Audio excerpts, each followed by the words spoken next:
All right. Hey, everybody, it's Suzanne, and I'm here for our latest installment of Meet the Maker. And we're actually doing a new series about builders, which I'm really excited about because it's kind of marrying together a lot of things that I'm passionate about, which is people and architecture and construction. So today, for our first Meet the Maker, I'm with Nile Ziamba. Did I say it right? That's right. Of North River Builders. Is that okay? Perfect. And I was actually introduced to you from a client, which was awesome. But as soon as she said your name, I was like, oh, that's the guy doing the beach house. So you've become very famous around Bedford for your passionate restoration of this gorgeous, what year is this property? About 1889. Nice. It's kind of a Victorian Yeah. style, right on North Yeah, it's a Road. little mix of styles. Yeah, yeah. But They usually are, right? It starts off one and then it kind of keeps getting more added on. But it's been, to me, quite a renaissance to kind of watch what's been happening. You're right next to Bedford Farms. It's a very prominent, location. And this building was almost torn down, I believe, at one point, or it was considered. yeah, well, it almost fell down on its own. I know all about But that. Yeah, I've been there. yeah, when we first purchased the building, you had to be careful where to walk on the porches because Wow. yeah, there were holes in there that were ready to fall in. But Amazing. But now it's so striking, and what I think is cool too, and we're going to get into your, who you are and your background, but it's just that I was talking to someone last night and she was telling me a story that she always was told as a kid of like it's like a fable, but it was like there was a city street that was, just not in good shape and there was no pride. And then people started coming out and like one person brought a table and then a tablecloth and then some fine china and like the neighbors kind of all came together and ended up sort of changing like the feel of that street in one night. So it's like that same Wow. kind of idea. Like you kind of start, show people what some of these old houses can become, and then it takes off, and everybody, there's another builder finds it a beautiful one across the street. So it's just been, it makes my heart happy to see, the vision that you're willing to put in and turn it around. So tell us, let's back up. So how long have you been in construction, and what did you do before you got into construction? well, we've been doing this about 20 years now, and before I did this, I did a number of things. I've had a lot of careers. Cool, a lot of reincarnations. Yes. Yeah, a sculptor, Cool. videographer, and then after that, I ended up getting into exhibit construction. So it was more the graphic side of exhibit making, but I worked for a company on the East Coast, a very large company that did exhibits of all types, and also outfitted like Disney cruise ships. Really? And yeah, we built stage sets, Wow. exhibits. If you went to an auto show and the car comes out of the floor and smoke and spins around, we built the whole thing. Cool. So I know someone that wants one of those in their own house, by the way. He wants to put his Mustang up on like an altar, so we should talk. Yeah. But that's so cool. So was that like trade shows and all that kind of like that all complicated stuff? Yep. Interesting. Yep. So more Plays. kind of on the commercial sort of. It sounds like a real specialty though. Yeah. It was a very cool place to work. There was always something interesting happening, and I think probably the biggest lesson I learned from my years there was to hit the deadlines. There's no going back. When you're in that business, you better be ready. Yeah, right. When the curtain goes up. Right, exactly. It's that's a really good point. Yeah. So that's something that we have brought into this business is that we set a schedule, we follow it, we hit our deadline, and it's hard to find that. Oh my gosh. Yeah, I mean it's especially right, and then there's a lot of challenges now. So you've been about 20 years with North River. How many people are here now?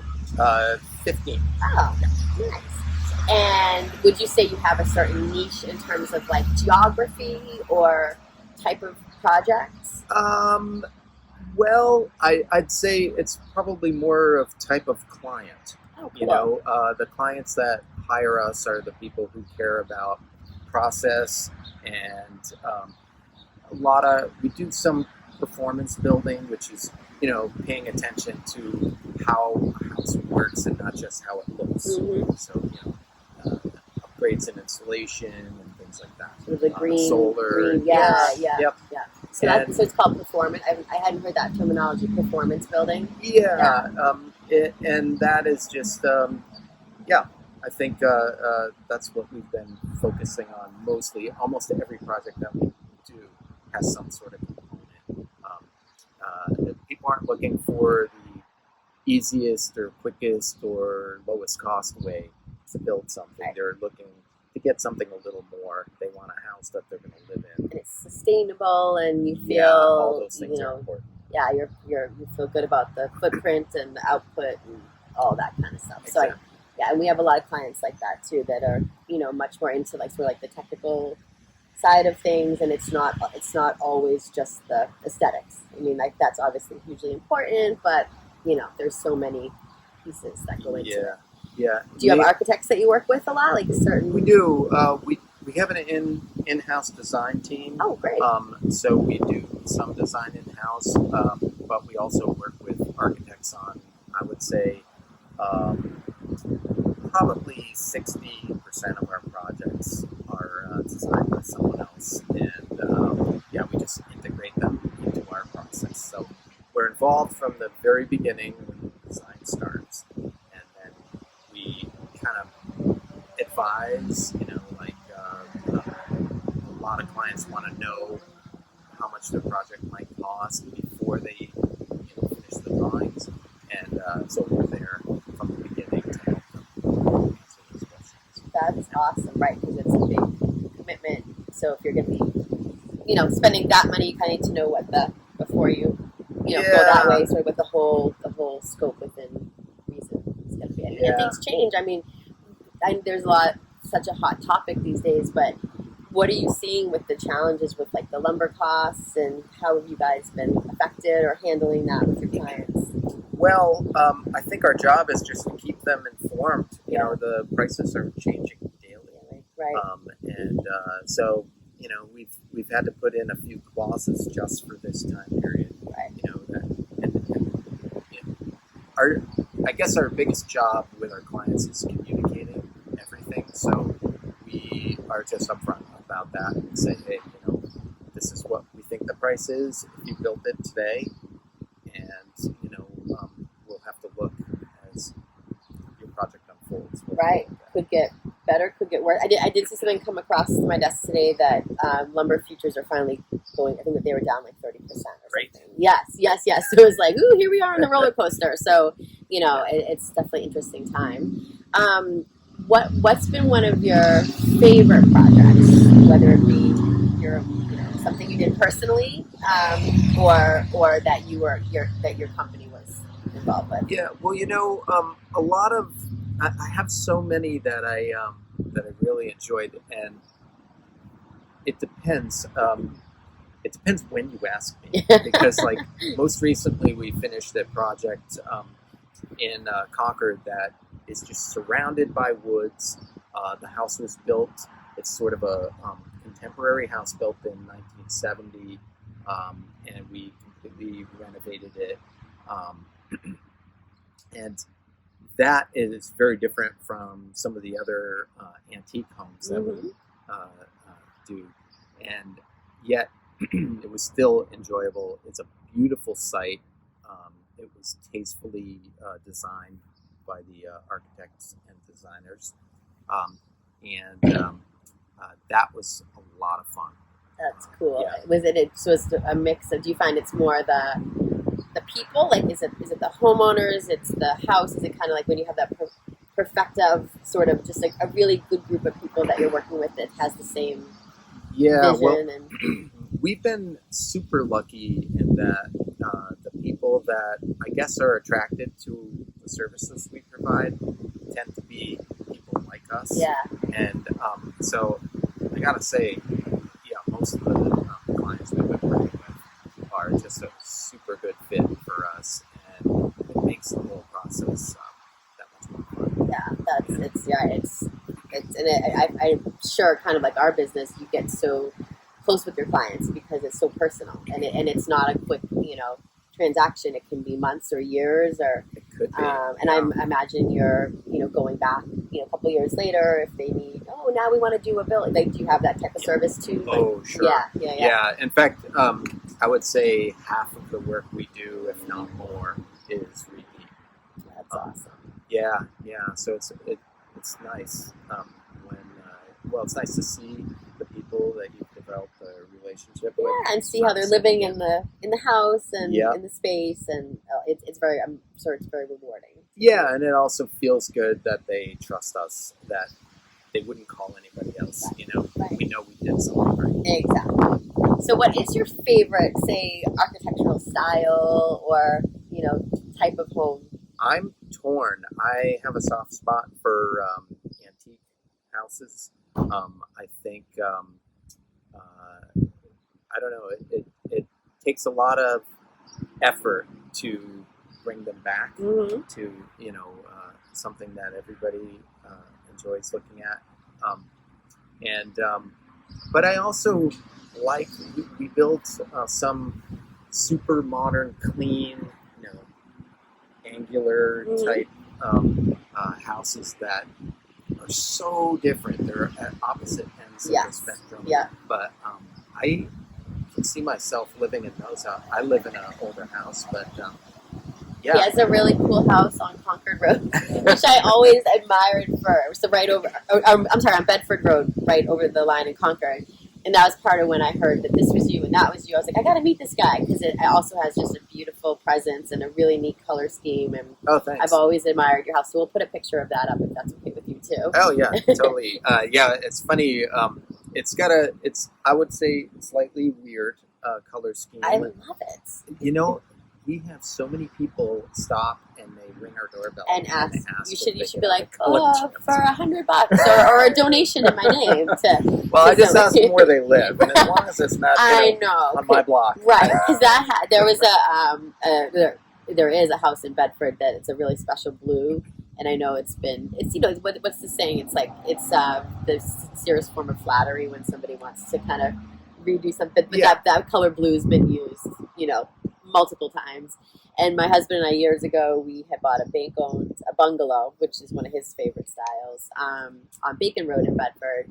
It was a wreck. It needed everything. And we did that. We drove all around Arlington and found this house. I think it was like 5 different colors. Because the trim, the whole thing with the bungalow is you have so many different pieces of trim. And if it had been just painted actually blue and white, and it all just it just faded. You didn't catch all the details. So anyway, we found this bungalow, did the same thing, and they sent us this beautiful letter, and they were like, actually, we paid a person a lot of money to pick these colors out, but you guys seem nice, so they shared all the colors with us, and their house was on the cover of a book about bungalows, and they were gracious enough to share it. So it's 23 Bacon Road if you want to check it out, but it's cool.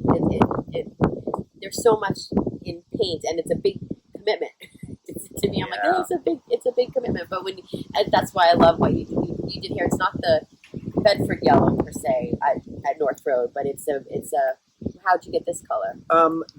I usually pick the colors on the projects that I'm doing when I have control over the paint color. And I went through, I don't know how many quarts of trial paint. Test. We had to paint it, and then of course, being in the historic district, we had to get it approved. So I had to do little swatches and then wait for people to come by and look. But it took a while. And this house actually, we've had a number of people stop by and ask for these colors. Oh, that's awesome! Because it is. It's striking, and with the black mullions or whatever you call them what's the proper term? I should know. The muntins. The whole window. All the sashes and muntins were all black, It's so striking. So going forward, what do you see as a trend in either construction or architecture? What do you think, everyone open floor plan, and now I'm feeling a little bit like people are maybe, especially they're living at home so much during COVID, people want still open kitchen, family room, but other more away spaces and things like that. But what are you seeing? If you had to spot a couple trends, what would you say? Yeah, well, on the design side, I would say that you're right. Some people are pushing a little away from that open floor plan, not in the main spaces like you mentioned, Yeah. but there's master suites off on a wing, Mm-hmm. and guest suite off on another wing, maybe on the opposite side. Keep it separated. Yeah. Yep.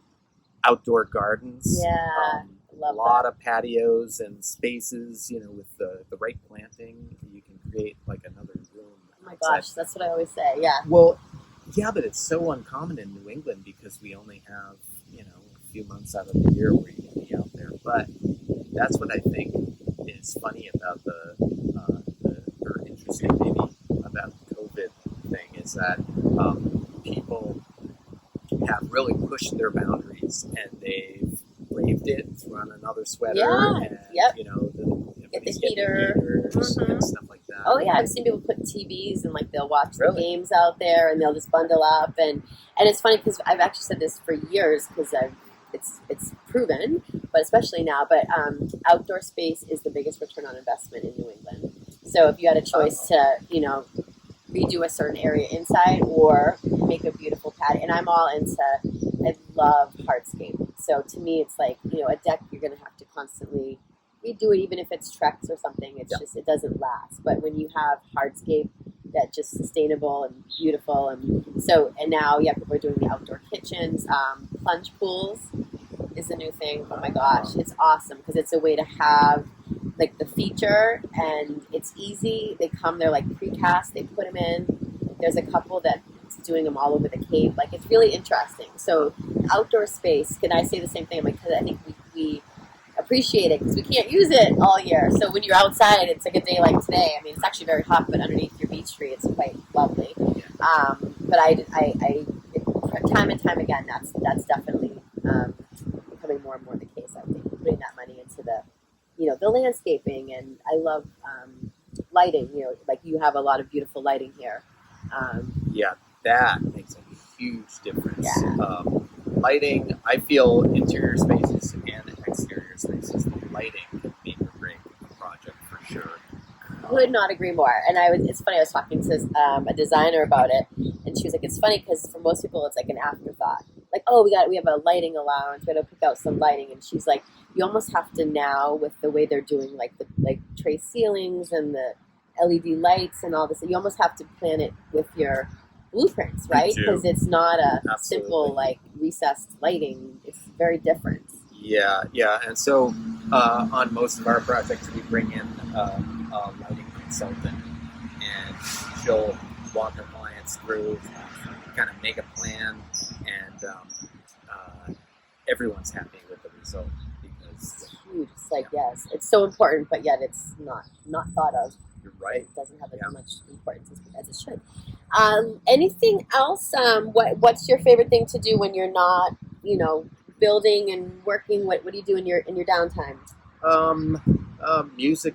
Yeah. Oh, cool. I usually unwind by playing the saxophone or harmonica or So, that's awesome. Yeah, that's I've been doing that pretty much my whole life. Well, another thing we need to bring to Bedford is live music. Yeah. Well, right? We could start right here at the beach house. I love that. That'd be awesome. Seriously, that would be so much fun. And then last thing, if you could give advice to somebody maybe starting out in a business or somebody else that's maybe in construction or in business in general and is having a struggle, what's some of the best advice that you feel like you could give? Well, I would say follow one trend that you should follow is sort of it's in the organizational side, and everything we do in our company is all tied to an online portal. Controlling that information, I think, is probably something that would help anybody improve their business. The biggest complaint in our business is, communication. Mm-hmm. It's communication related anyway. It's I said I wanted an outlet here, and right. where is it, and that sort of stuff. So many is details. eliminated by it. So what we use is we use software. Everybody has it on their phone, on their cool. iPads in the field. The customer can access the project, every aspect of their project, and every aspect of the decision making. So that goes a long way, and I would say that's the first of our business. Anybody who embraces that, there's some people who are still fighting it, trying to remember things, and Right. I would say The back of the envelope, the pencil in the ear, and it's like, it's so there's too much to get lost in translation, exactly. right? So get yourself some sort of software to organize. I love that's great advice. And again, talk about I think that's the foundation, right? Like that's when you have that, then you can build from there. So there's a lot of good builders out there, and that's not what makes people hire you. It's stress-free process. Yes, because it's probably one of the top couple, right? It's like living through a project, moving, changing, and a lot of times all those things are happening at once for people too. There's usually another reason why maybe they're needing to go through a project, One thing, and then we'll wrap up in a minute because I know I talk a lot, but another thing that I think we're seeing a lot of is people trying to make spaces for family. So if they're like, I never want to think about my parents going into a nursing home after everything that's happened. I think COVID kind of shook people up in a lot of ways. So we're seeing a lot more families sort of doing the in-law, or the Bedford has the great accessory apartment bylaw, and now I think it passed. I should know this, but the accessory dwelling, the ADU, new bylaw. So just in Bedford, So the current bylaw is it has to be attached to the house, but now this AUD would be a completely separate dwelling. Wow. Newton passed that years ago. Yeah, they were they're trailblazing, and it makes were. sense. We need more infill. Yeah, we want to get families back together again instead of totally. It's a lot of changes in the future coming.